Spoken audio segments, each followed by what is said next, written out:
Have you ever paused just before sleep and wondered what kind of nightmares haunted the warriors of the Middle Ages? Not the nightmares of ghosts or dragons, though those too were whispered about in taverns, but the nightmares of steel, of fire, of inventions so strange that they feel as though they were born in the fevered dream of a mad blacksmith.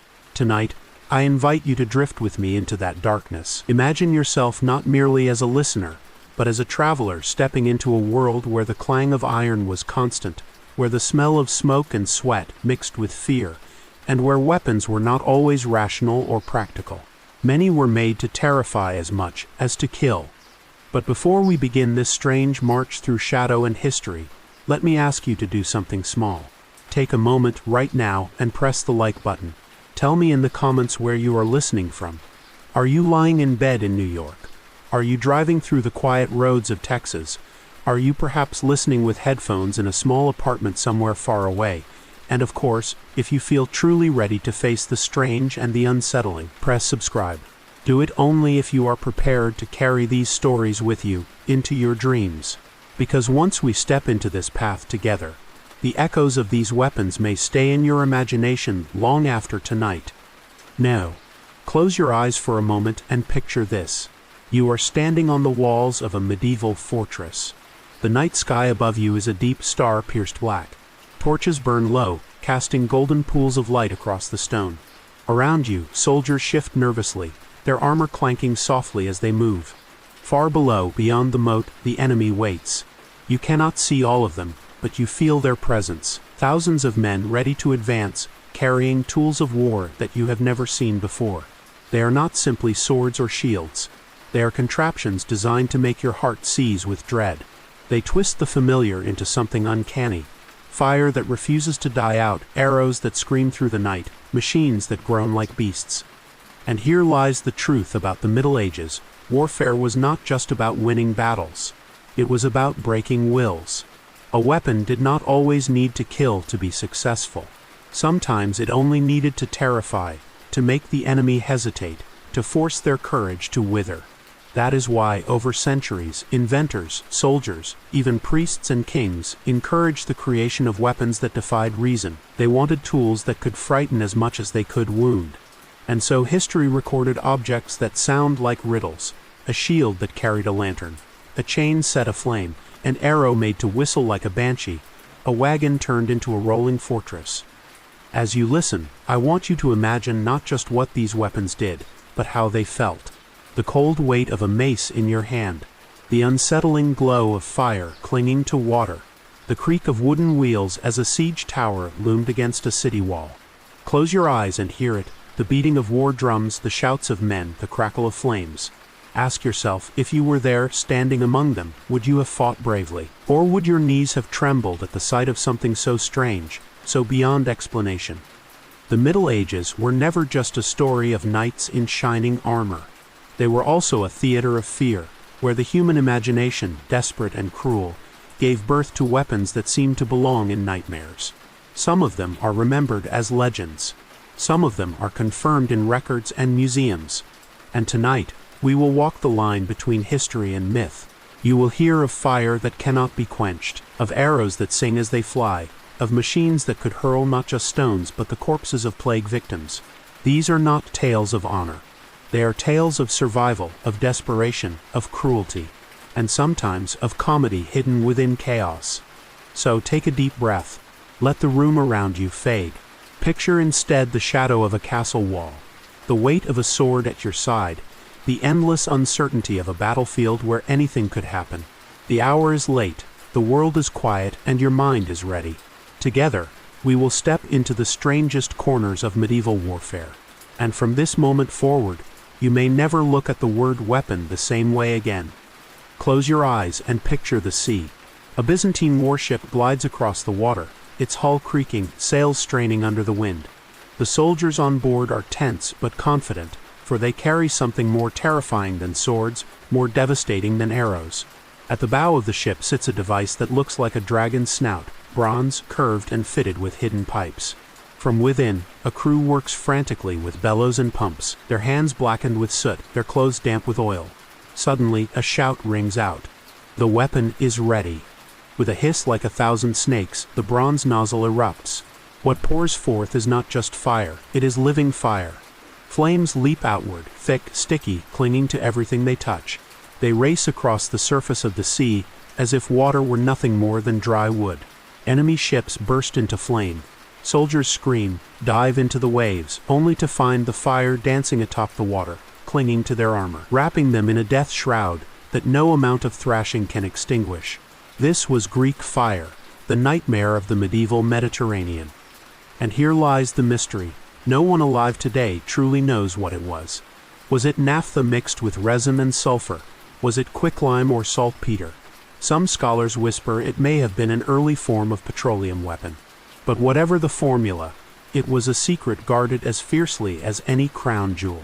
The Byzantine Empire treated the recipe for Greek fire as if it had been handed down by angels, or perhaps stolen from demons. So tightly was it protected that when the empire finally fell, the secret fell with it, vanishing into history, leaving only fragments, rumors, and terrified accounts of men who watched the sea burn. Imagine yourself there, on the deck of a defending ship. The night is dark, the sea calm, and then, suddenly, the horizon blooms with unnatural light, liquid fire spewing forth like the breath of a dragon. Your comrades shout prayers, some in awe, some in despair. The question is, if you saw fire that no water could quench, what would you do? Would you fight on, or would you leap into the sea, only to meet an even crueler death? Greek fire was more than a weapon. It was a performance of terror. Byzantine ships were not only war machines, they were stages for this infernal play. Picture it, enemies advancing with confidence, thinking themselves safe behind the shield of the sea. And then sudden panic, cries of horror, ships splintering, men burning alive while others fled in chaos. A single burst of Greek fire could turn victory into a rout. And here's something to keep in mind, the weapon was not perfect. Some accounts suggest it could backfire. A sudden shift of wind, and the flames might roll back upon the very ship that unleashed them. Imagine the sheer terror of wielding a weapon that might kill you as easily as your enemy. Perhaps that is part of its mystery, the thin line between triumph and catastrophe. Even centuries later, Greek fire still burns in imagination. Writers have compared it to wildfire in tales of fantasy. Engineers puzzle over how it might have worked. Some claim the secret was a pump-powered flamethrower, spraying crude oil ignited at the nozzle.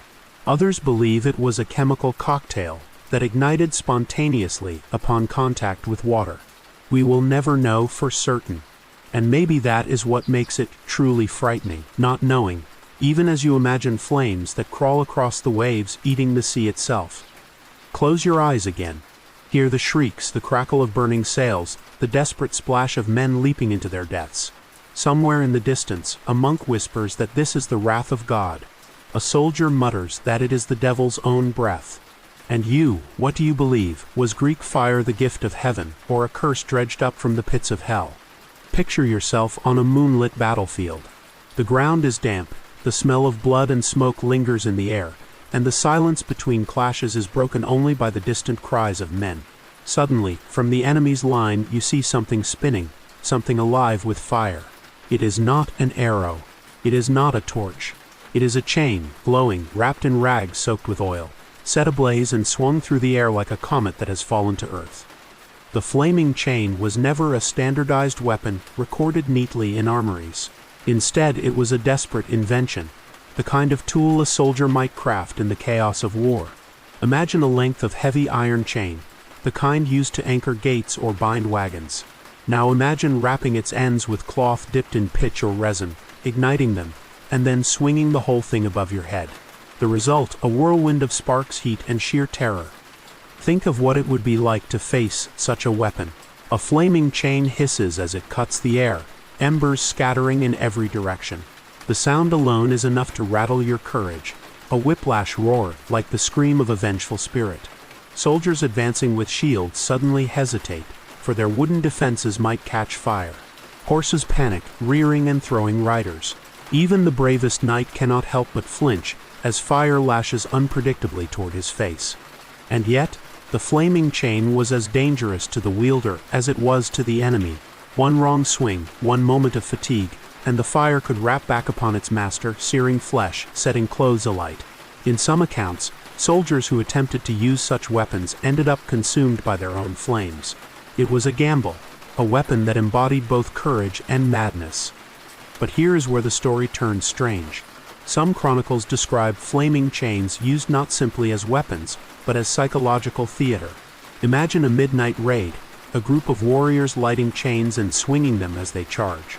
To an enemy awoken in the dark, it would look like demons descending, fire trailing behind them like wings.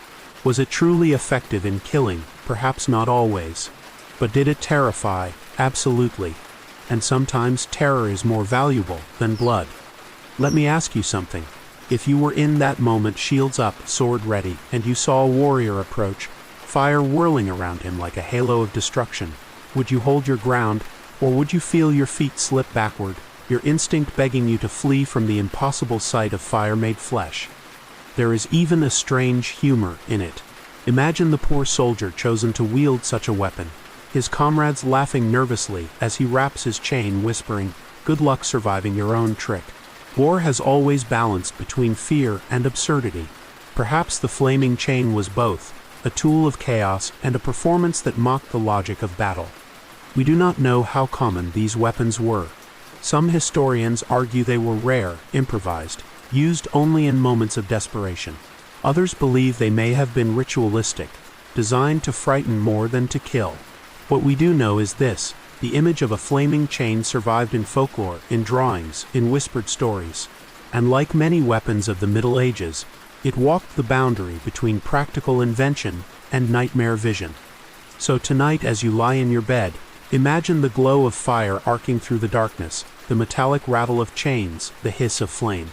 Imagine an enemy that fights not just with steel, but with fear. Would you face the fire, or would you turn away, knowing that sometimes the most dangerous weapon is not the one that kills, but the one that makes you believe you are already doomed? War makes monsters of men, but sometimes it also turns animals into weapons. Imagine waking in the middle of the night to the sound of wings beating overhead. At first you think it is only birds, but then you see the sparks. Flames flicker from their tiny bodies, and suddenly the thatched roofs around you catch fire. You rush to grab water, but the sky itself is raining fire. This was not a vision of hell. It was a tactic once whispered in medieval chronicles. Animals turned into carriers of destruction.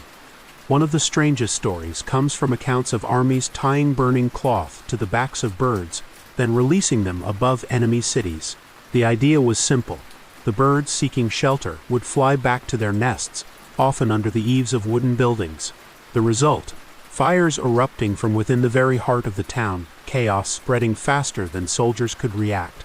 Was it effective? Perhaps not always. Birds, after all, do not follow orders. But the image of flaming creatures streaking through the night sky is one that even rumor could turn into terror. Cats, too, found their place in medieval warfare, but in a darker, almost absurd way. Some chronicles tell of cats strapped with incendiaries and released toward enemy fortresses. The logic was cruel. Since cats often seek shelter in warm enclosed spaces, they might carry fire into the barns or granaries of besieged towns. It is a gruesome thought, terrifying for the defenders and pitiful for the animals themselves. But in an age when desperation ruled, even innocence was sacrificed to war. And then there were elephants, camels, even pigs, each twisted into weapons of fear. In Asia, war elephants were sometimes fitted with armor and spikes, their sheer size turning them into living fortresses. But enemies learned to use fire and noise to panic them, turning the beasts against their own lines. In Europe, there are tales of armies setting pigs ablaze, releasing them to frighten enemy war elephants, the squeals of burning animals echoing through battlefields like the cries of demons. It is one of the most grotesque images of medieval cruelty, a reminder that war never cared for dignity. But let us pause for a moment. Imagine yourself in that world. You are a villager asleep in your bed, only to wake to the sound of birds fluttering in panic, the smell of smoke filling your room. Or picture being a soldier on the field facing down a wall of elephants, when suddenly shrieking pigs run toward them, chaos erupting in every direction. Would you fight bravely in that moment, or would you laugh nervously at the absurdity, even as fear clamped down on your heart? It is easy to dismiss these stories as legends, exaggerated by chroniclers with too much imagination. But archaeology and manuscripts suggest that at least some of these tactics were attempted. After all, war has always been a theater, not just of force but of fear. What better way to break an enemy's will than to make them believe that even the natural world, birds, cats, pigs, has turned against them? And there is another layer here, the psychological toll. Imagine the horror of seeing animals, creatures normally symbols of comfort or innocence, weaponized into tools of chaos. It blurs the line between human cruelty and the cruelty of fate itself. Perhaps that is why these stories stayed alive, passed from soldier to soldier, village to village, until they became part of the medieval imagination, a warning that in war, nothing is sacred. So, as you listen tonight, let the images settle in your mind. The sky filled with burning wings, the streets filled with panicked cats, their fur alight, the battlefield echoing with screams, not only human but animal. And ask yourself, in that moment, could you still tell where humanity ended and madness began? Imagine standing guard on the walls of a fortress. The night is still, the torches burn low, and you try to steady your breathing against the silence. Suddenly from the darkness you hear it, a shriek ripping through the air, high-pitched and unearthly. It is not the cry of a man. It is not the cry of an animal. It is the sound of a weapon, a whistling arrow cutting the night sky. The whistling arrow was deceptively simple. At its tip or near its shaft, craftsmen attached a hollow bulb of wood, bone, or metal, often carved with holes. When loosed, the air rushed through these openings, creating an eerie keening noise. Some sounded like birds of prey, others like the wail of banshees. On a quiet night, an entire volley could transform the battlefield into a chorus of spirits. Why would anyone create such a thing? The answer lies in psychology. War is not only about killing. It is about frightening your enemy into defeat. A line of soldiers might withstand swords or arrows, but what happens when those arrows seem to scream? What happens when every flight sounds like a ghost rushing toward you? Courage buckles. Shields shake. Men falter. The whistling arrow was not designed merely to pierce flesh. It was designed to pierce the mind. This was not a European invention alone. Across Asia, from Mongolia to Japan, whistling arrows held both martial and spiritual meaning. The Mongols, masters of mounted archery, used them to announce their presence, to signal commands, and to terrify their foes before the real attack began. In Japan, the kabura-ya, or turnip-head arrow, whistled through the air during battles and rituals alike. Samurai believed its cry could drive away evil spirits or summon divine attention. Thus, the arrow was not just a tool of war, but a bridge between the earthly and the mystical. Now pause and imagine yourself as a soldier in the field. The night is cold. You grip your spear. And then from nowhere comes the shriek, long, thin, piercing. You cannot see the arrow. You do not know if it will strike you. All you know is the sound, and in that sound you hear death. Would you stand tall, or would your heart pound and your grip falter, knowing that unseen forces seem to mock your courage? There is a strange duality here, comedy and horror bound together. Some chronicles describe soldiers laughing nervously, saying the arrows sounded like squealing pigs or badly played flutes. Others remember their comrades breaking rank in terror, running from noises they could not understand. And perhaps that is the genius of the whistling arrow. It created confusion. Was the sound terrifying or ridiculous? Each soldier decided for himself, and in the chaos, discipline cracked. Even today, you can imagine the sound. A hollow whistle, rising, falling, echoing against stone walls or forest trees. A sound that is not quite human, not quite natural. A sound that makes you shiver, even in safety. The whistling arrow reminds us that sometimes the deadliest weapon is not the sharpest blade, but the one that convinces your enemy he is already haunted. So tonight, as you lie in the quiet of your room, imagine it, darkness stretching before you, and then that cry splitting the silence. Not the cry of man, not the cry of beast, but something in between. The voice of fear, carried on wings of wood and feather. The question remains, if you had heard it centuries ago, would you have lifted your shield bravely, or would you have whispered a prayer and begged the gods that the sound passed you by? The arrow itself is already a frightening thing, a sliver of wood and iron that can end a life in the blink of an eye. But imagine if death did not come swiftly. Imagine if the wound itself was only the beginning, and the real terror lay hidden in what coated the tip. That was the promise and the curse of poisoned arrows. Across the medieval world, stories of arrows laced with venom or toxins appear again and again. Some were dipped in plant extracts, aconite, hemlock, belladonna, substances known to kill slowly, painfully, and without cure. Others were smeared with animal venom, the fluids of snakes or scorpions. And in the darkest accounts, there were arrows tainted with disease itself, the blood of plague victims, the corpses of the sick. Whether these tales were always true or sometimes exaggerated, they all share the same chilling theme. The arrow was not just a weapon of iron, but a weapon of fear. Picture yourself on the battlefield. An arrow pierces your arm. The wound is shallow, survivable. Relief floods you, until hours later, your muscles stiffen, your breath grows shallow, and your vision darkens. Was it the pain of the wound, or was something more sinister coursing through your veins? Imagine the terror spreading among soldiers as word traveled. Do not let their arrows touch you. Even a scratch is a death sentence. Courage crumbles faster than flesh. This tactic was not confined to one culture. In Asia, some chronicles describe Chinese warriors coating arrows with poisons made from herbs and minerals, blending medicine and death. In the Middle East, archers sometimes dipped their arrowheads into venomous substances before battle. In Europe, rumors swirled of arrows tainted with rotting matter, a crude form of biological warfare. Whether or not every account was accurate, the mere belief was enough. Sometimes the story of poison killed more effectively than poison itself. But poisoned arrows carried risks for their wielders too. Handling toxins was dangerous. One careless touch could infect the archer. And more importantly, the use of poison was often condemned. The church, knights, and even kings debated whether such weapons were dishonorable. Some decrees banned their use, labeling them unchivalrous, unholy. Yet in desperate times, when survival trumped honor, the rules of chivalry burned as easily as parchment. Let me ask you something.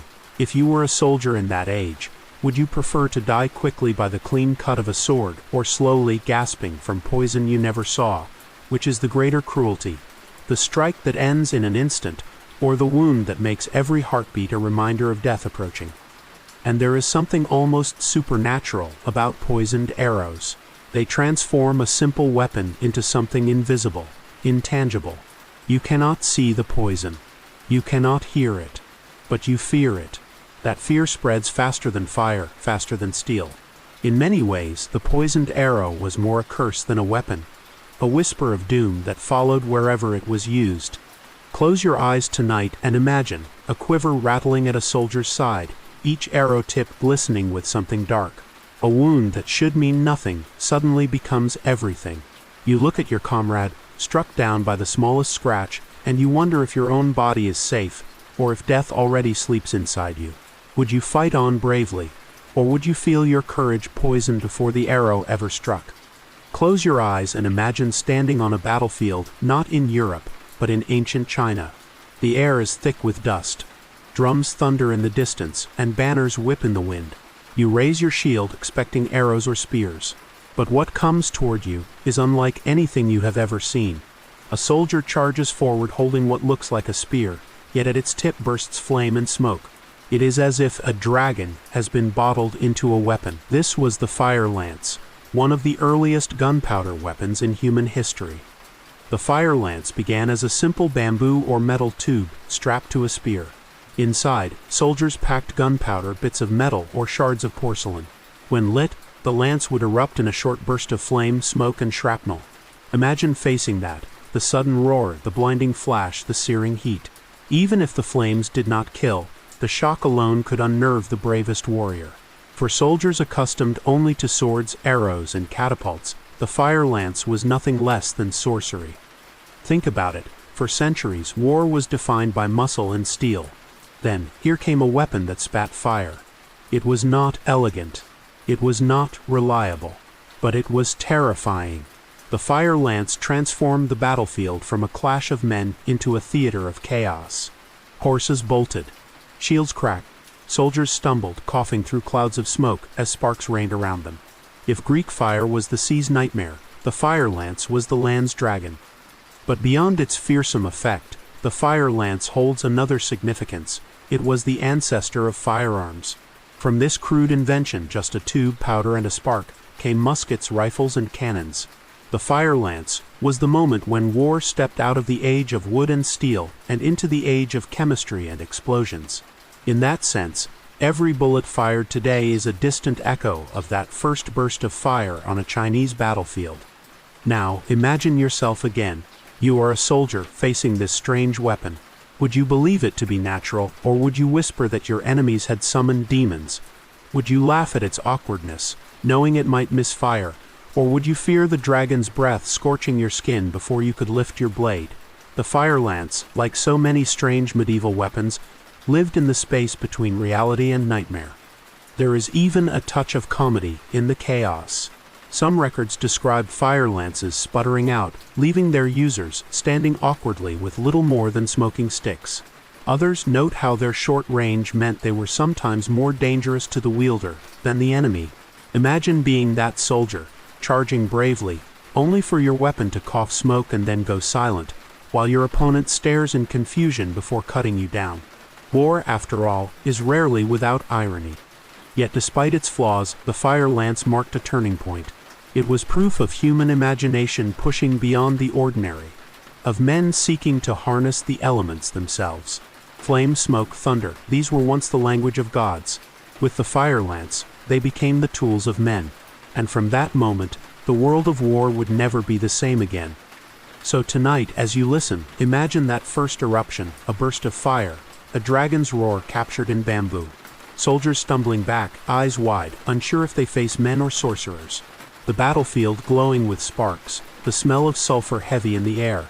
Ask yourself, if you had been there, would you have stood your ground against the dragon's breath, or would you have turned and fled, knowing that the future had just arrived, wrapped in smoke and flame? Not every weapon of the Middle Ages was hammered into iron or tested on the battlefield. Some lived only in ink, scratched into parchment by fevered minds dreaming of victory. Imagine dusty manuscripts locked in monasteries or hidden in the chests of nobles, pages filled with diagrams of monstrous contraptions, wheels lined with blades, towers bristling with spikes, wagons spewing fire. They were called by many names in whispers, but one title suits them best: hell machines. These machines often straddled the line between science and sorcery. Some were designs by engineers like Leonardo da Vinci, centuries ahead of his time, filling notebooks with sketches of tanks, multi-barrel cannons, and armored chariots. Others were anonymous works, sketched by nameless inventors, whose ideas were so outrageous that one wonders whether they were visionaries or lunatics. Many of these designs were never built, but their very existence shows the imagination of war was boundless. Close your eyes and imagine turning one of those ancient pages. There you see a giant wheel, taller than a man, bristling with blades. The design suggests it would roll into enemy lines, slicing through bodies like grass. But could it ever have worked? The sheer weight, the difficulty of control, it would probably have collapsed in chaos. And yet, to imagine such a thing was to create fear. Just the rumor of its existence could rattle an enemy's courage. Or picture a wagon armored with iron plates pushed forward by dozens of men, inside of which small cannons or crossbows bristled from slits. To us, it looks like a primitive tank. To a medieval peasant, it would look like a beast of iron crawling across the battlefield. Would it have been practical? Perhaps not always. But as with so many medieval ideas, practicality was secondary to intimidation. And then there were designs even stranger, trebuchets not just for hurling stones but for launching men through the air, siege engines fitted with giant sides to mow down troops, devices for channeling mirrors to set armies aflame with concentrated sunlight. Some of these may sound like jokes, others like fragments of fantasy novels. But in the restless minds of medieval inventors, they were all possibilities. Let me ask you, if you were a soldier defending a city, and a rumor spread that the enemy had brought a machine straight from hell, rolling towers of spikes, wagons of fire, how would you feel? Would you scoff, laugh nervously and say, "It is just a story"? Or would doubt creep in, gnawing at your courage, making you wonder what horrors might appear over the horizon? That, perhaps, was the true power of hell machines. Even if they never existed in wood and iron, they existed in imagination. They were the medieval version of psychological warfare. Sketches turned into whispers, whispers turned into fear. And in war, fear is sometimes the deadliest weapon of all. Think, too, of the inventors themselves. Men bent over candlelight, scribbling designs of spiked wheels and flame-spitting dragons, dreaming of glory. Were they geniuses chained by the limits of their age, or madmen scribbling nightmares onto paper? Maybe both. But either way, their work reminds us that the battlefield was not only a place of blood and steel, it was also a place of dreams, even if those dreams were nightmares. So tonight, as you listen, imagine flipping through those dusty manuscripts. Imagine the ink lines forming into monstrous shapes before your eyes. Picture yourself as a soldier hearing the rumor. The enemy has brought the machines of hell. Would you fight on, or would your heart stumble at the thought that the gates of the underworld had opened, and its inventions were rolling toward you? Not every weapon forged in the Middle Ages was meant for blood. Some were never designed to kill at all. They gleamed in torchlight carried by kings in coronations, or held by priests in sacred rites. These were ritual weapons, objects born not of necessity but of meaning. Imagine standing in a great cathedral, its vaulted ceilings echoing with chants. At the center of the ceremony, a knight kneels, his head bowed. The blade that touches his shoulder is not sharpened for battle. Its edge may even be dull, unable to cut flesh. Yet the weight of it carries something heavier than death. It carries duty, loyalty, and the invisible chains of honor.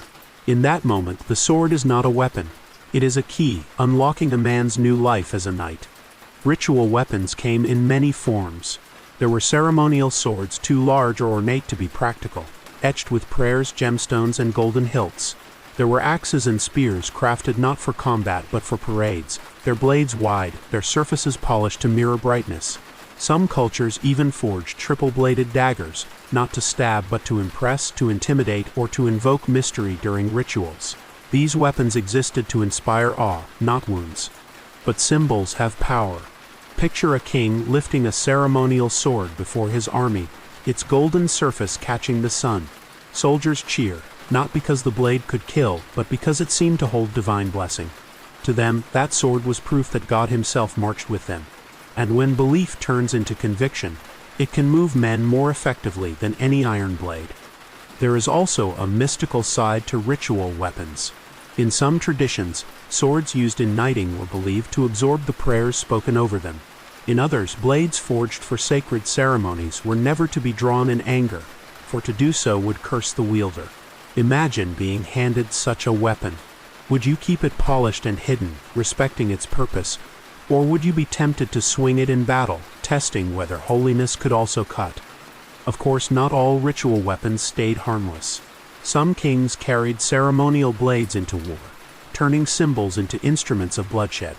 Others blurred the line deliberately, forging weapons so ornate they dazzled in rituals, yet remained sharp enough to kill.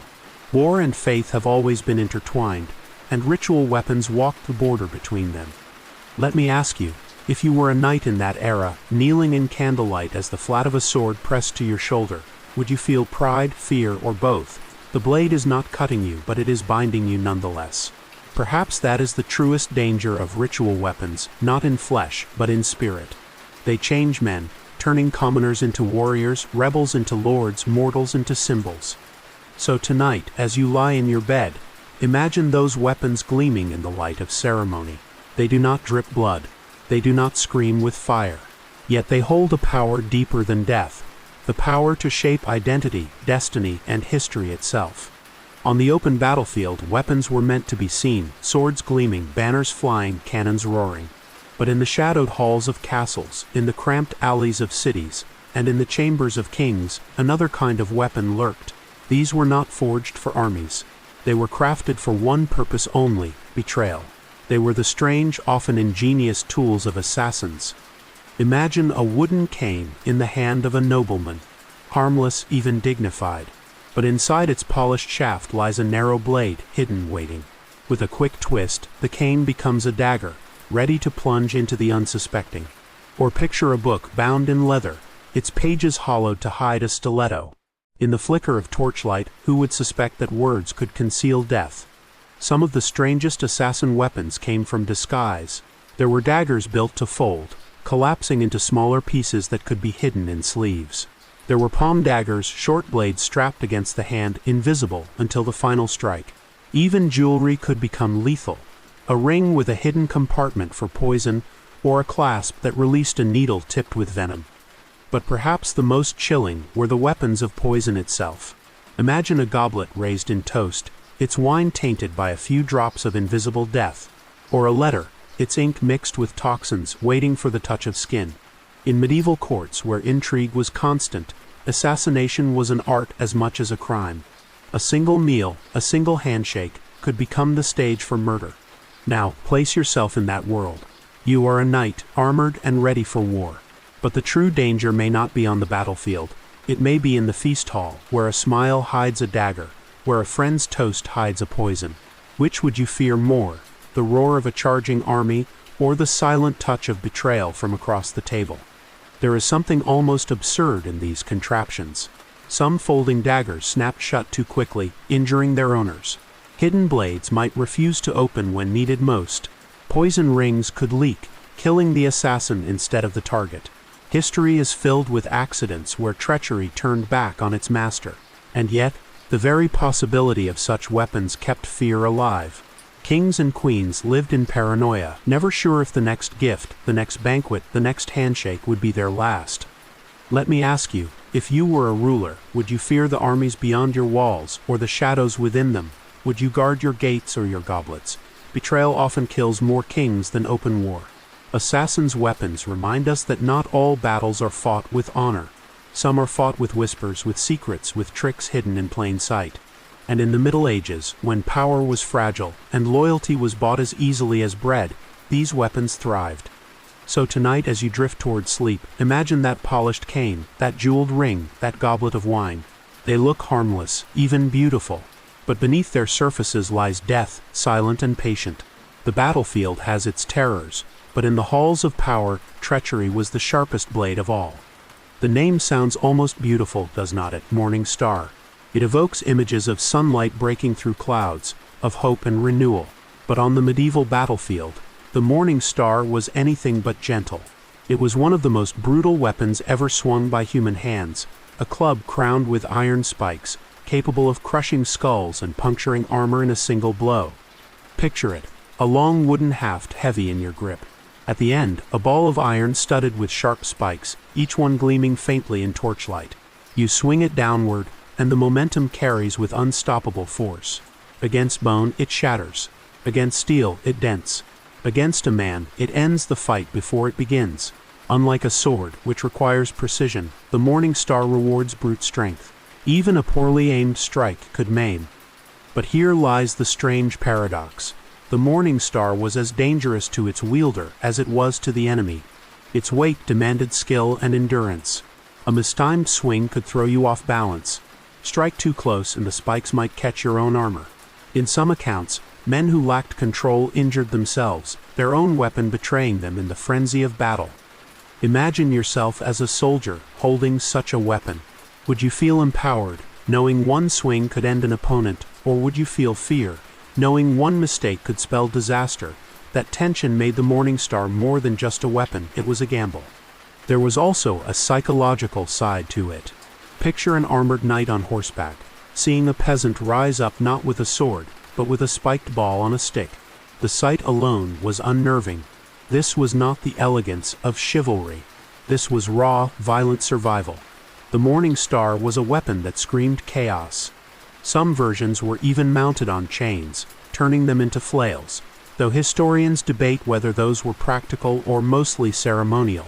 A spiked ball on a chain, swung in circles, looks terrifying but often endangered the wielder as much as the enemy. Yet whether chained or fixed, the Morning Star became a symbol of medieval brutality, crude, heavy, unstoppable. Let me ask you this. If you stood in a shield wall, shoulder to shoulder with comrades and saw the enemy advancing with Morning Stars raised, would you hold the line, or would you imagine those spikes puncturing through your helmet, your shield, your very skull? Fear, once planted, spreads faster than any iron. And yet, in the midst of horror, there is a touch of absurdity. Imagine swinging a heavy spiked ball, only for it to get stuck in a wooden door, or trapped in an opponent's shield. leaving you tugging desperately while the fight raged around you. War has a dark humor, and the morning star often played its part. Still, this weapon endures in memory, in museums, in the stories of knights and peasants alike. It is a reminder that sometimes the deadliest weapons are also the simplest. Wood, iron, and spikes, combined in a way that turned Dawn's name, the morning star, into a herald not of light but of death. So tonight, as you drift deeper into the story, imagine the weight of that spiked club in your hands. Feel the strain in your muscles, the rush of adrenaline, the dread of the enemy before you. Would you swing it with confidence, or would your own heart tremble at the thought of unleashing such a brutal star upon the world? A scythe is meant for the fields. You picture a farmer, his back bent beneath the sun, swinging the curved blade to cut wheat or hay. But in times of desperation, that same tool could be reborn, not as a servant of life, but as an agent of death. Thus was born the war scythe, a weapon that looked as though the grim reaper himself had stepped onto the battlefield. Imagine a peasant revolt. The villagers have no swords, no armor, no knights to lead them. All they have are tools, pitchforks, axes, scythes. But when sharpened, reforged, and mounted differently, the scythe transforms. Instead of pointing downward for harvesting crops, its blade is fixed forward like the jaw of a beast. Held upright, it becomes a terrifying polearm, capable of hooking riders from their horses or slicing through flesh with a single arc. The war scythe was never elegant. It lacked the balance of a halberd, the craftsmanship of a spear. But it carried with it a message more powerful than any polish. It was the weapon of the desperate. And desperation, on the battlefield, is its own kind of strength. Picture yourself standing in a line of peasants, facing armored knights. Your clothes are rough, your feet bare, but in your hands you grip a scythe-turned weapon. Would you feel fear, or would you feel a rush of defiance, knowing you held the same tool that fed your family, now remade to defend them? The psychological power of the war scythe cannot be understated. For knights, seeing farmers rise up wielding their tools as weapons was unsettling. It meant the natural order was broken. Those who should have been bent over fields now stood tall in defiance, their scythes gleaming with lethal intent. In a way, the war scythe was not just a weapon but a symbol, the harvest turned against the oppressors. And yet, for all its symbolism, the war scythe was brutally practical. Its reach made it deadly against cavalry. Its hook-like blade ideal for pulling riders from saddles. In groups, peasants with scythes could form a wall of cutting steel, crude but effective. Of course, they suffered against professional soldiers, but the sight of villagers cutting down armored men carried a power of its own.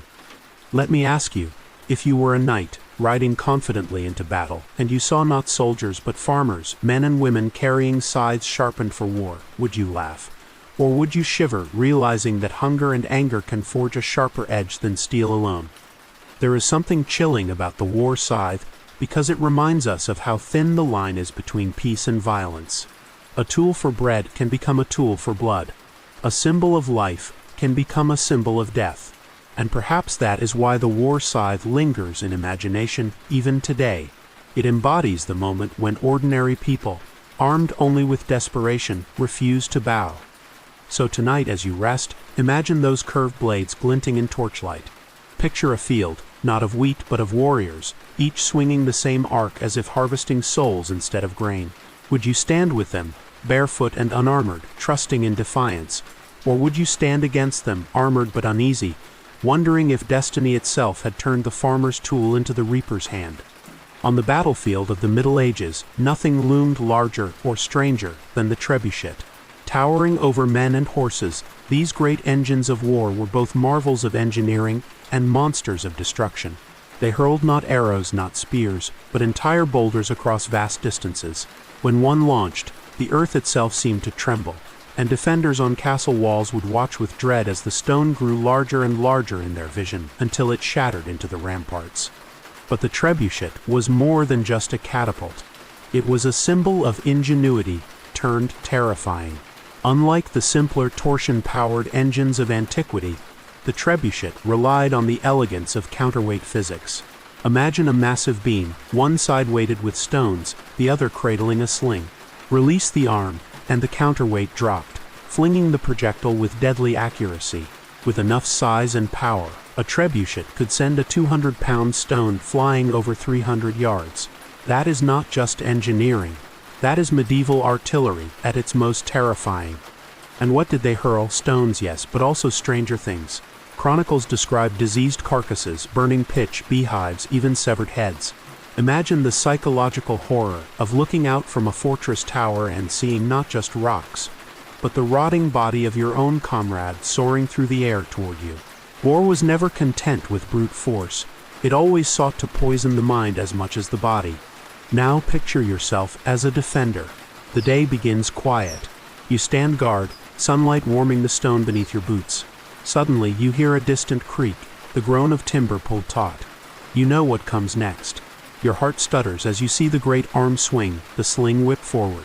And then silence, a breathless moment, until the sky itself darkens with the incoming shadow of stone.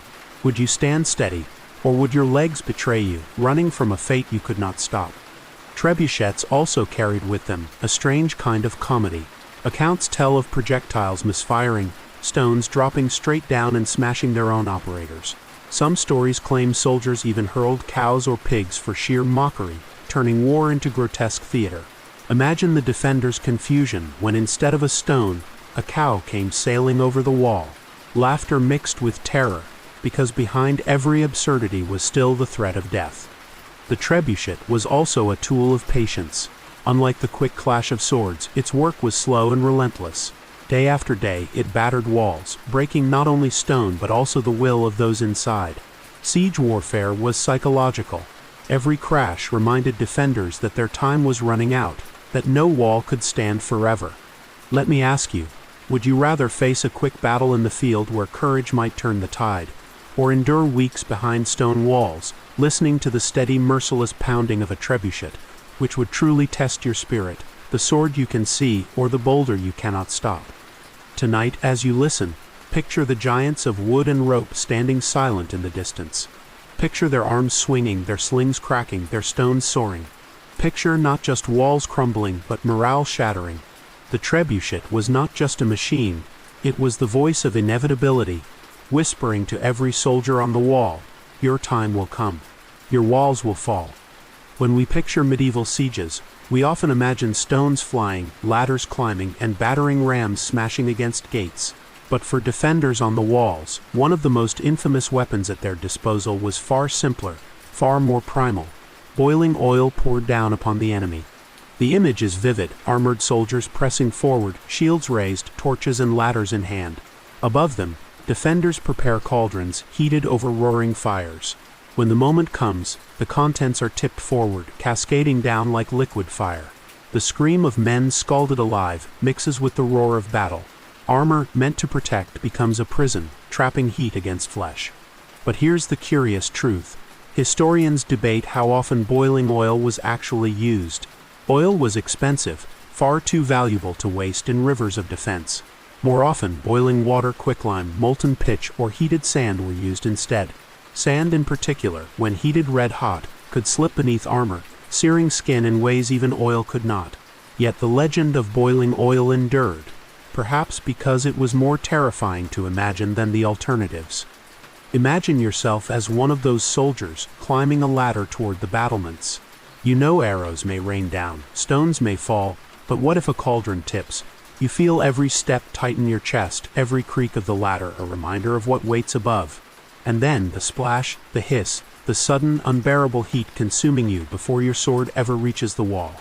Would you climb bravely still, or would your grip falter, knowing the very sky might rain fire upon you? Defenders wielded this weapon with ruthless calculation. Castle walls were often designed with murder holes, small openings above gates or passageways through which boiling liquids could be poured. Invaders pushing through would suddenly find themselves drenched in agony, trapped in narrow spaces with nowhere to run. The architecture itself became part of the weapon. Of course, there was also grim comedy. Accounts tell of defenders misjudging their own aim, spilling hot liquid onto allies below. Imagine the curses, the chaos, as friendly fire became all too literal. War is never without irony, and boiling oil was no exception. But what makes boiling oil, or the fear of it, so powerful is not only its physical cruelty, but its symbolism. Fire, heat, and liquid combine into an image straight from hell itself. Soldiers feared it not just for the pain it brought, but for what it represented, a punishment beyond steel, an agony that felt eternal. In a world steeped in religion and superstition, being boiled alive was not just death, it was damnation. Let me ask you, would you rather face the sword, quick and sharp, or the boiling oil, slow and consuming? Which death would your courage choose? So tonight, as you listen, imagine standing at the base of a fortress wall, shield lifted, the roar of battle around you. You climb, heart pounding, when suddenly the sky above glows red with firelight and a cauldron tilts. The air fills with hiss and steam. You have only a breath to wonder, is it water, oil, or something far worse? And in that instant, you understand why the legend of boiling oil became one of the most feared weapons of the Middle Ages. On the battlefield, a sword was the king of weapons, sleek, sharp, and feared. But what if there was a weapon built not to cut, not to stab, but to trap a sword? Enter the strange invention known as the swordbreaker. A dagger with jagged notches carved into its spine, designed to do the unthinkable, catch an opponent's blade and snap it in two. Picture the weapon in your hand. At first glance, it looks like a dagger, though thicker, heavier. Along one edge run deep grooves, like the teeth of a saw. But these teeth are not for cutting, they are for locking. In theory, when an enemy's sword struck, the wielder could turn the dagger, guiding the blade into a notch. With a twist, the dagger would trap the weapon, and with luck and leverage, break it. Imagine the shock on your opponent's face as his mighty sword, symbol of power and status, splintered in his grip. It sounds ingenious, almost magical. Yet the reality was more complicated. Swords were made of strong steel. Breaking one was no easy feat. More often, the swordbreaker worked as a psychological weapon. The moment a blade snagged in its teeth, the opponent hesitated. That pause, that flicker of fear, what if my sword is useless, was enough. In combat, hesitation kills faster than steel. The swordbreaker was often paired with a rapier in the practice of fencing, especially in Renaissance duels. One hand held the elegant, thrusting sword. The other wielded the jagged dagger. Together, they created a dance of attack and defense, beauty and brutality. It was less about shattering blades and more about unsettling foes, turning their confidence against them. But imagine yourself in that duel. You lunge, your sword strikes true, only to feel it grind into the notches of your opponent's dagger. For a heartbeat, your weapon is trapped. Your chest tightens, your breath catches.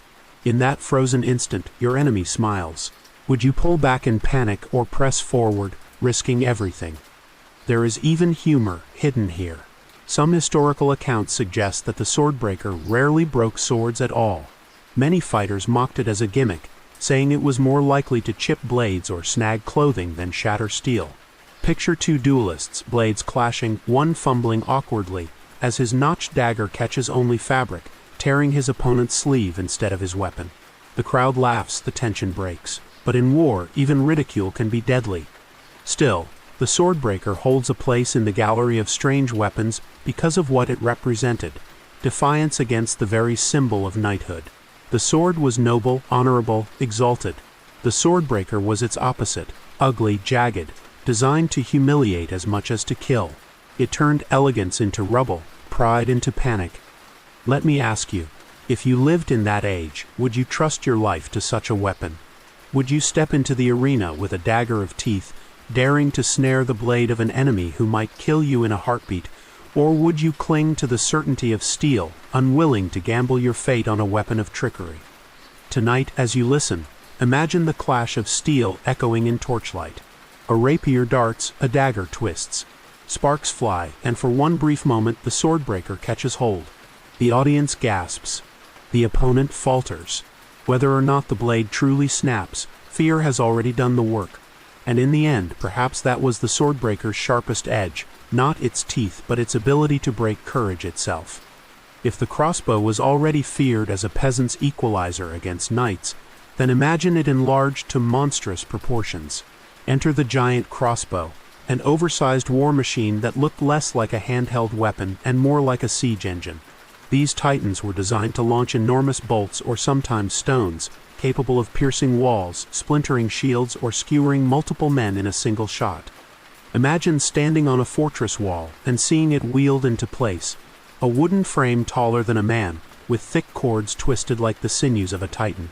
At its center rests a bolt the size of a spear, gleaming in the light. Soldiers crank, strain, and pull, winding the string back with groans of wood and rope. And then, with a release, the world cracks open with a thunderous twang.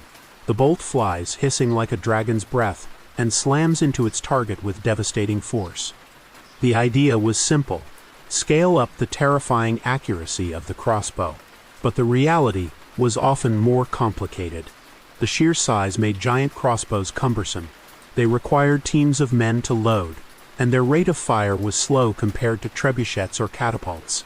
Some historians even argue that giant crossbows were less effective than simpler siege weapons. Yet, their presence on the battlefield carried immense psychological weight. A soldier facing one knew that a single shot could obliterate him and 3 of his comrades in one strike. And then there is the story of Leonardo da Vinci, who centuries later sketched one of the most famous designs for a giant crossbow. His version was colossal, over 25 meters wide, intended not just as a weapon, but as a statement of intimidation. Did it ever get built? Probably not. But the drawing alone, with its elegant lines and terrifying proportions, reminds us how imagination often outpaces practicality. Sometimes, the threat of a weapon can be more powerful than the weapon itself. Now, place yourself in that moment. You are a foot soldier, armed with nothing but a sword and shield. In the distance, you hear the groan of timber and rope. You see the massive frame lowering into position, the giant bolt lifted into place. Every second feels like an eternity as you wait for the release. Would you hold the line, or would your courage break before the weapon even fired? Of course, such machines often misfired. Imagine the absurdity of a giant bolt snapping in half, or a rope breaking, sending the weapon's operators tumbling backward. War, as always, has its share of dark comedy. And yet, even when they failed, the sheer image of a giant crossbow instilled fear. For enemies, it was a monster on the horizon. For allies, it was proof that their side wielded not just strength, but imagination. Let me ask you, if you lived in those times, would you trust your survival to such a machine? Or would you stand skeptical, wondering if the effort to build it outweighed the devastation it could deliver? Perhaps that question never mattered. For often, the true value of giant crossbows lay not in their bolts, but in the terror they inspired before the first shot was ever fired. So tonight, as you drift further into this tale, imagine the creak of wood, the groan of ropes, the sudden crack as the giant weapon releases its fury. Picture the horizon split by a bolt large enough to impale a horse. Would you see it as brilliance or madness, perhaps both?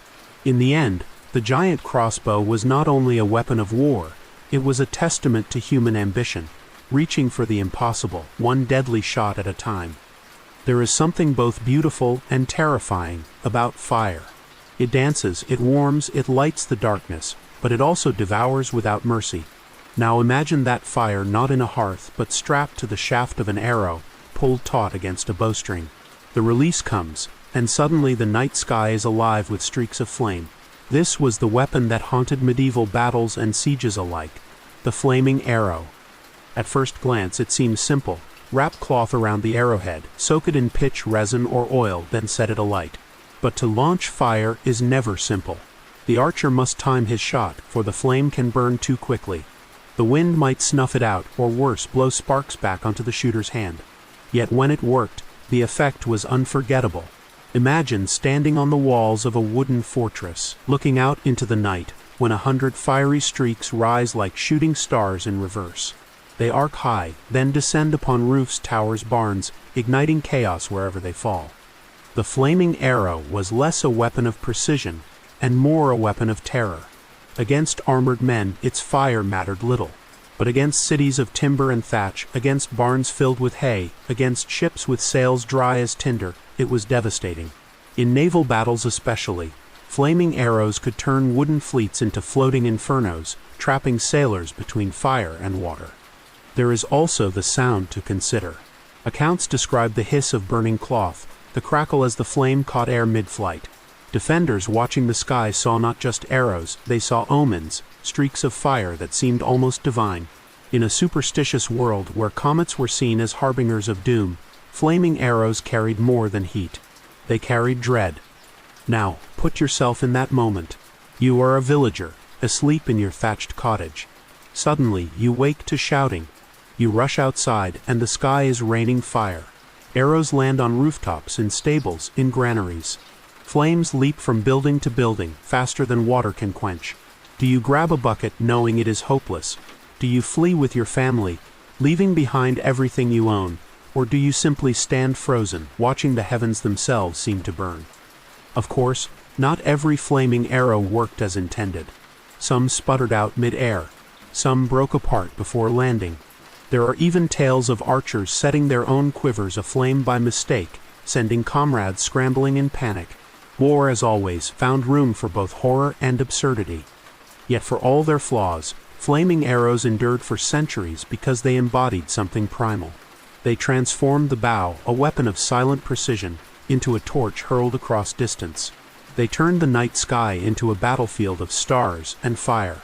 And perhaps most importantly, they blurred the line between natural and supernatural. To the frightened villager, a sky of burning arrows was not just war, it was apocalypse.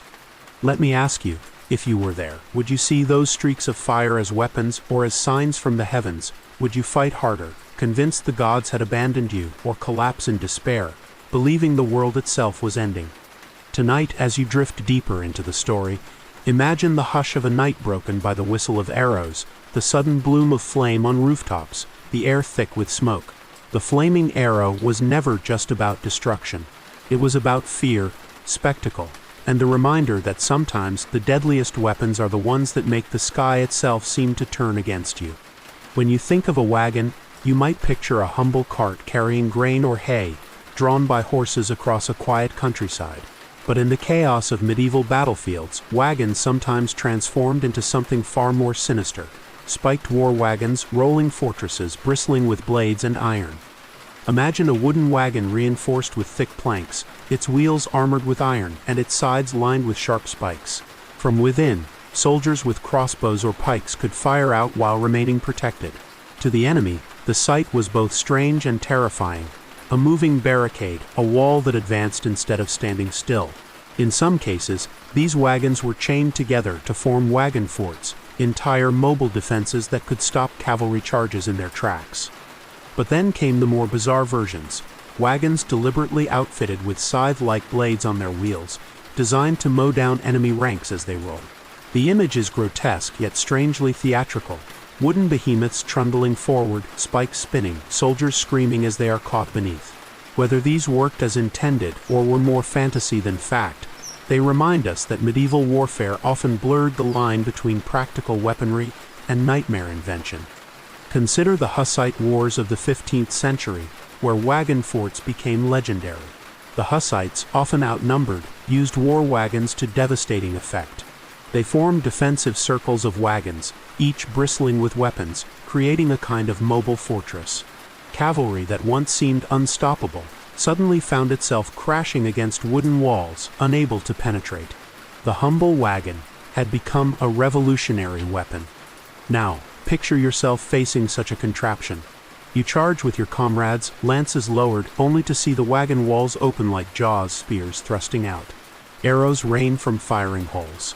The spikes gleam. Would you push forward, or would the absurdity and horror of fighting against a cart-turned killing machine sap your courage? Of course, the war wagon was not without flaws. Rough terrain could trap them. Horses panicked under fire. In some cases, wagons overturned, crushing their own crews. And imagine the dark comedy of spiked wheels spinning too close to allies, sending men scrambling to avoid their own side's invention. But their symbolism was undeniable. The war wagon represented the ingenuity of the common fighter, turning everyday tools of transport into weapons of war. It also blurred class lines. Peasants who once carried food in wagons now carried death. It was as though the battlefield itself was being replowed, not with seeds but with blood. Let me ask you, if you lived in those times, would you rather be inside the wagon, cramped but safe, firing through narrow slits, or outside, facing its spikes and bolts, wondering how something so ordinary had become so monstrous? Tonight, as you drift deeper into this journey, imagine the creak of wheels, the rattle of chains, the thud of bolts loosed from behind wooden walls. Picture wagons rolling forward like beasts of burden turned beasts of war. To some, they were salvation. To others, nightmare. And in the strange theater of medieval combat, few sights were as unforgettable as the day the farmer's cart became a spiked monster rolling across the field. In the theater of medieval warfare, some weapons looked less like tools of men and more like creatures dragged from myth. Among these was the scorpion ballista, a siege engine that resembled the arched tail of a monstrous insect, coiled and ready to strike. Picture it, a massive wooden frame reinforced with iron, its arms drawn back by twisted sinews of rope. At its center rests a bolt longer than a man, sharpened to a deadly point. Soldiers strain as they crank the ropes tighter, the tension groaning like the breath of some slumbering beast. And then, with a release, the machine lashes forward, the bolt shooting forth with a speed that seems almost supernatural. The enemy sees only a blur before the shaft punches through shield, armor, and flesh. Why call it a scorpion? Because like the insect, its sting was sudden, precise, and lethal. Ancient Rome used versions of this weapon centuries earlier, but in the Middle Ages, the design returned in new forms. Some were small, portable enough for 2 men to operate. Others were massive, mounted on walls or towers, able to hurl bolts across entire battlefields. Now imagine yourself as one of the soldiers aiming this monstrous contraption. You steady the frame, line up the target. Through the smoke of battle, you see a knight on horseback charging forward, his armor glinting. You release the catch and the bolt flies, faster than an eye can follow. A moment later, the horse stumbles, the knight crumples, and the line falters. Would you feel triumph? Or would the sheer violence of the weapon unsettle even you? There was also psychological warfare at play. Defenders firing scorpions from city walls could strike with pinpoint accuracy, felling commanders or standard-bearers.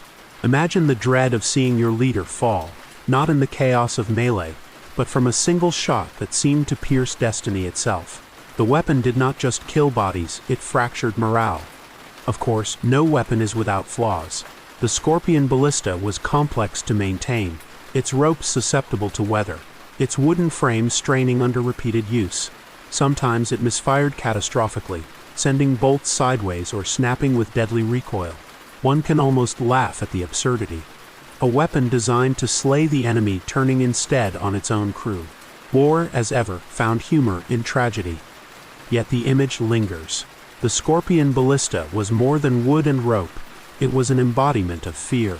Its very shape, arched like a stinger, reminded men that battle was not just about steel, but about imagination, twisted into instruments of death. Let me ask you, if you were a commander under siege, would you feel safer with such a weapon at your side? Or would its monstrous presence remind you that even the tools of war looked like demons summoned into the world?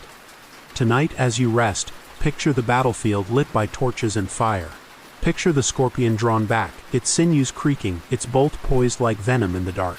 The release comes, the sting flies, and somewhere in the distance a scream is cut short. That was the power of the scorpion ballista. A beast of wood and rope, forever frozen in the imagination as the sting of the medieval age. Among the strangest and most imposing weapons of the medieval world was not forged of steel alone, but of wood, sweat, and human will, the siege tower. These colossal structures, sometimes taller than the very walls they attacked, rolled slowly toward fortresses like wooden mountains on wheels, carrying armies within their bellies.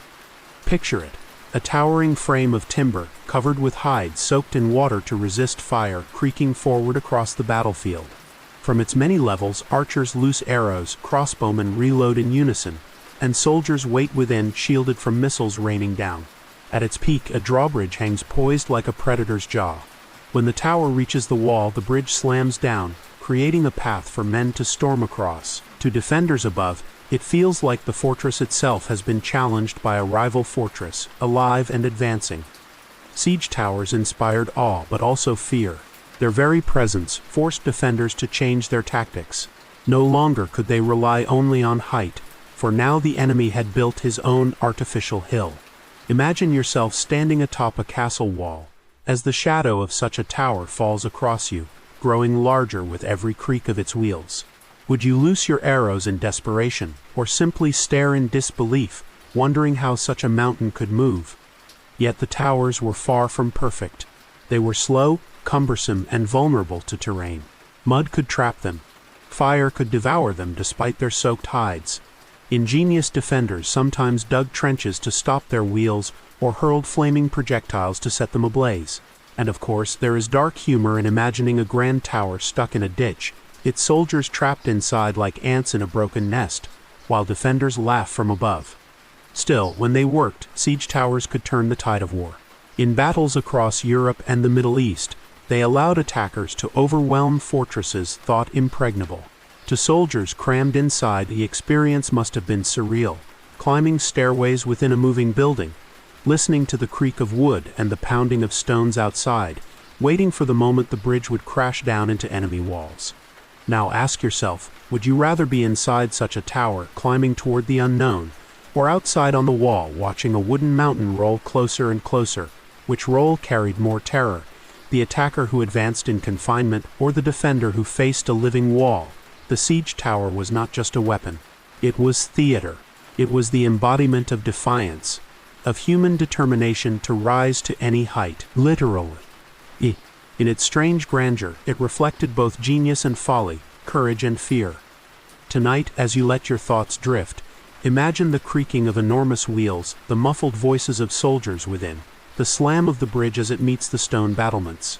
Picture the clash of men pouring out from the belly of a wooden beast. The siege tower was more than a weapon. It was ambition on wheels, a mountain built to move, a dream that turned nightmares into reality for those who stood in its shadow. If the sword was the symbol of knighthood, then the poleaxe was the weapon that reminded knights they were not untouchable. Tall, heavy, and brutally versatile, the poleaxe was less a single weapon than a toolbox of destruction fixed to a wooden shaft. One end bore an axe blade, sharp enough to cleave through helmets. The opposite side often carried a hammer or spike to crush armor. At the top, a wicked point turned the whole weapon into a spear. Picture it in the hands of a soldier, standing in the mud of a battlefield. The shaft, as tall as his shoulder, gives him reach. He swings the axe to the left, slams the hammer forward, thrusts the spike like a lance. Against plate armor, where swords often failed, the poleaxe excelled. One blow could dent steel, another could hook a knight from his saddle, and the next could drive through chainmail. It was a weapon built for the brutal chess match of armored combat. And yet, there was something strangely elegant about it. Manuals of the 15th century include entire sections on poleaxe combat, treating it not as brute force but as an art form. Fighters trained in stances, counters, and precise strikes, turning the heavy weapon into an extension of their will. In duels between armored men, the poleaxe was considered the ultimate test, not just of strength but of skill. Imagine yourself in such a duel. You face your opponent, both of you encased in steel. Your sword slides harmlessly off his breastplate, your dagger cannot pierce his mail. But in your hands is the poleaxe. You step forward, swing low, the axe blade ringing against his thigh. You twist, driving the hammer into his chest. He staggers. The crowd holds its breath. Would you press forward, merciless, or would you hesitate, stunned by how easily iron defeated iron? The poleaxe also carried a psychological weight. To a knight, seeing a foot soldier wielding one was unnerving. It meant that years of wealth, armor, and training could be undone by a farmer strong enough to lift a wooden shaft tipped with iron. The weapon was a reminder that no one, however noble, was invincible. But of course, it had its drawbacks. Heavy, tiring, and slower than a sword, it demanded stamina and precision. Swing too wide, and you left yourself open. Strike too hard, and the weapon could stick in armor, pulling you off balance. And in the chaos of melee, it was not uncommon for soldiers to swing wildly, hitting friend as often as foe. War as ever, mixed tragedy with farce. Still, the poleaxe endures in history as one of the most iconic night killers. It was not flashy like flaming arrows, nor monstrous like siege towers. It was practical, efficient, terrifyingly effective, a weapon that turned duels into brutal tests of will. Let me ask you, if you stood on a muddy field, armored and weary, would you rather face an enemy with a sword, or one with a poleaxe which would make your heart sink faster? The gleam of steel, or the shadow of an axe blade swinging down with the weight of a hammer behind it? Tonight, as you drift, imagine the clang of iron on iron, the grunt of men locked in armored struggle, the sudden silence when a poleaxe finds its mark.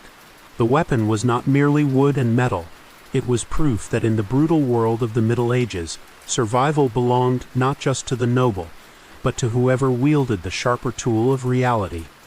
Of all the weapons born in the Middle Ages, few were as bizarre and unsettling as the man-catcher.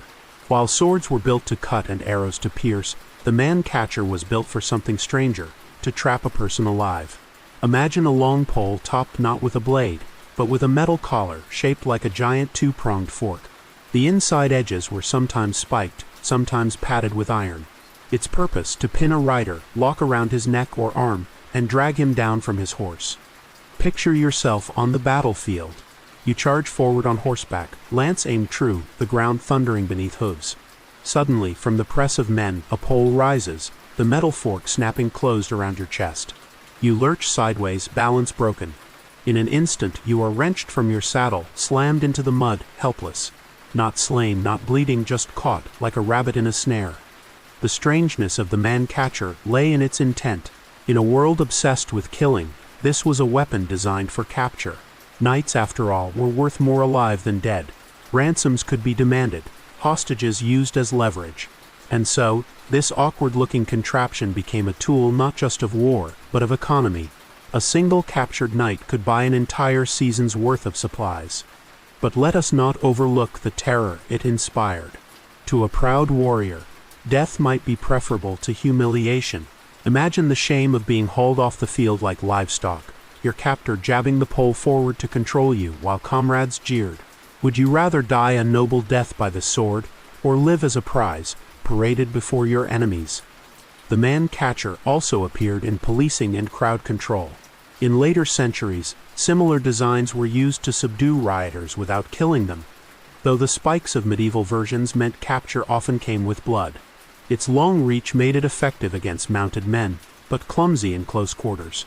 Against the chaos of melee, it was as dangerous to the wielder as to the foe. And then, there is the absurdity. Imagine two soldiers grappling, one with a sword, the other awkwardly thrusting forward with what looks like a giant iron fork on a stick. The spectacle is almost comedic, until the fork closes, the sword arm trapped, and the duel is ended in a humiliating instant. War, as ever, found ways to make men look foolish before making them suffer. Yet, the man-catcher endures in memory because of its uniqueness. It was not a tool of slaughter, but of control. It turned the battlefield into something resembling a hunt, where men were not only prey to death, but prey to capture. And in its iron jaws, it carried the reminder that sometimes survival was not victory, it was captivity. Let me ask you, if you lived in that time, would you fear more the blade that could end you swiftly, or the forked jaws of the man-catcher that promised humiliation and chains? Tonight, as you close your eyes, imagine the clang of armor, the thunder of hooves, and then the sudden pull of iron at your throat. The sword might kill your body, but the man-catcher threatened something deeper, your pride, your freedom, your very dignity. And perhaps that made it one of the strangest and cruelest weapons of the medieval age. Among the strangest inventions of the late Middle Ages and Renaissance was a weapon that seemed more like a prop from a magician's stage than a soldier's armory: the lantern shield. At first glance, it was simply a small buckler strapped to the arm. But look closer and it becomes a Swiss Army knife of death, complete with spikes, blades, and even a hidden lantern to blind foes in the night. Picture it, a round shield of steel, no bigger than a dinner plate, but bristling with odd attachments. Some versions had sharp spikes jutting from the center, ready to punch through armor at close range. Others had blades that folded out like claws, turning the shield into a weapon of offense as well as defense.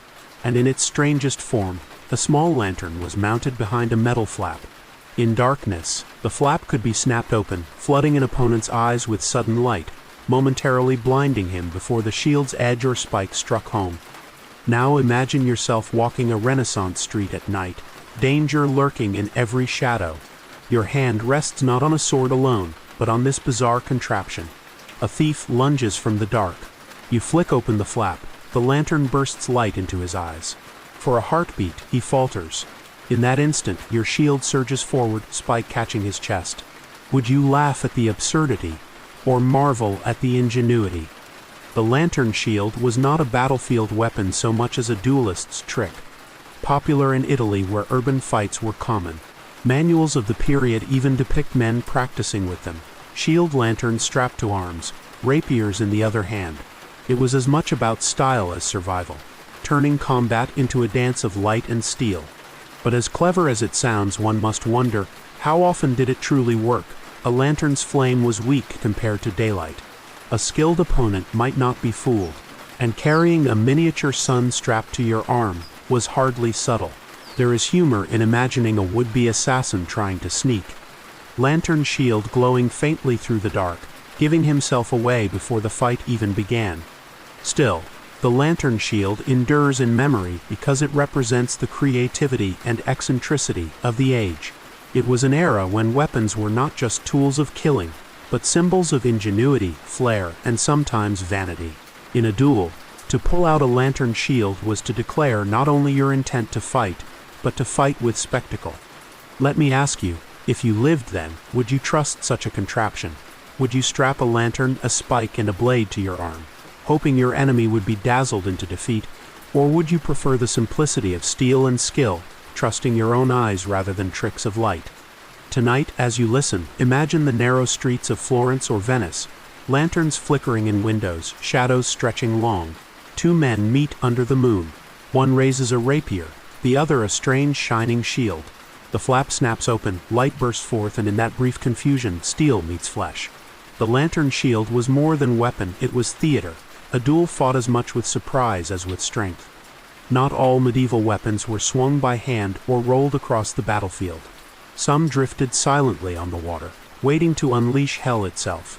Among the strangest and most devastating were the Hellburners, floating bombs that turned naval warfare into a nightmare of fire and thunder.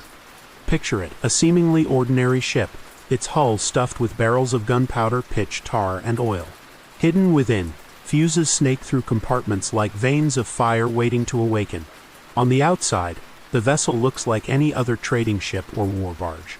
But when the match is struck and the crew slips away in small boats, the Hellburner sails forward, a wooden Trojan horse carrying death. And then, the explosion. Contemporary accounts describe blasts so violent that entire ships were obliterated in seconds, their timbers hurled skyward like matchsticks. The water itself shook, waves rising as if the sea rebelled. In the night, the flash could be seen for miles, a false sunrise followed by screams and splinters raining down. The most famous use came during the siege of Antwerp in 1585, when Italian engineer Federico Giambelli designed Hellburners that shocked the world. His ships carried not only powder, but intricate clockwork fuses. When they detonated, one blast reportedly killed hundreds, shattering Spanish morale and changing the course of the siege. To soldiers of the time, it was as if alchemy itself had been weaponized. Now imagine yourself aboard an enemy ship. The night is calm, torches flicker, the tide carries vessels gently. You see what looks like a harmless barge drifting closer. Perhaps you even laugh, thinking it abandoned. And then a thunderous roar splits the air. Fire engulfs the deck, the world goes white, and in an instant the sea swallows wood, flesh, and iron alike. Would you pray? Or would you curse the ingenuity that turned water into a graveyard? Of course, Hellburners were unpredictable. Fuses burned too quickly, explosions came too early, or the wind carried the ship off course. Sometimes the floating bomb detonated harmlessly, scaring more than it killed. And yet, even failure worked in their favor.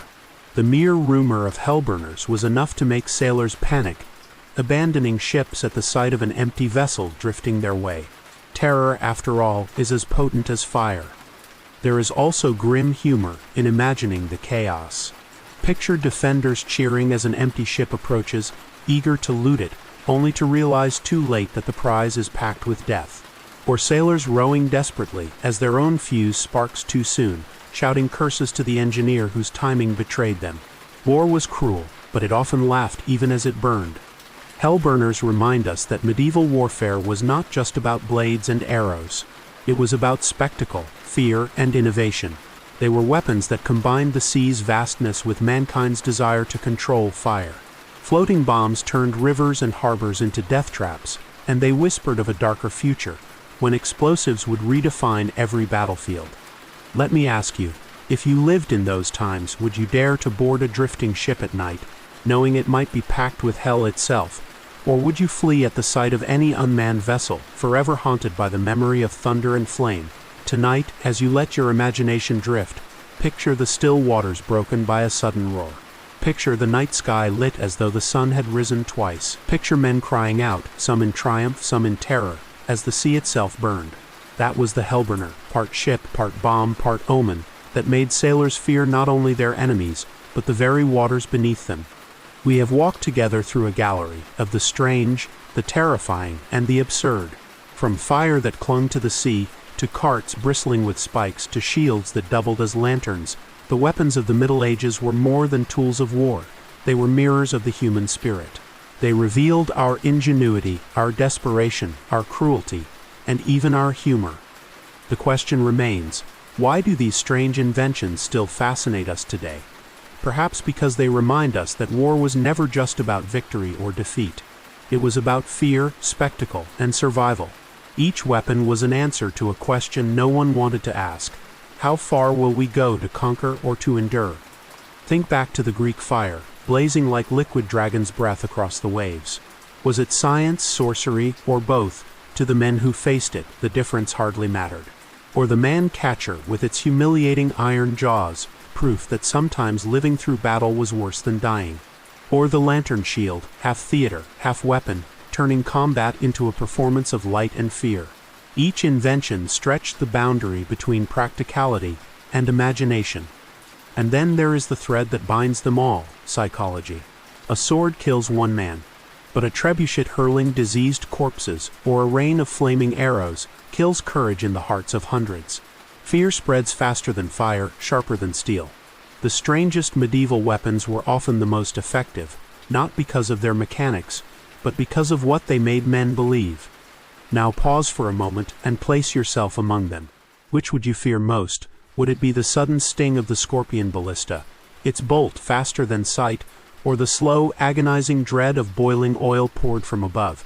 Would you rather face the brute force of a morning star, or the creeping fire of a hellburner drifting silently toward your ship? And beyond fear, what about absurdity? The war wagons that sometimes crushed their own men, the giant crossbows that misfired spectacularly, the flaming arrows that fizzled out, leaving only smoke and laughter. Even in war, humanity could not resist the ridiculous. Perhaps it was a way to endure, to laugh at death even as it drew near. But the strangest truth of all is this: these weapons were not merely tools of destruction. They were stories. Every bolt fired, every cauldron tipped, every spike-driven blow carried with it a narrative of survival, of invention, of the endless duel between despair and defiance. And stories, unlike walls or armies, endure. So what lesson do we carry away tonight?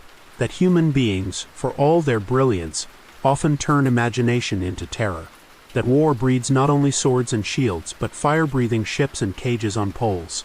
And that in the end, perhaps the strangest weapon of all is not made of wood or iron, but of fear itself, fear planted in the heart before the first blow ever falls.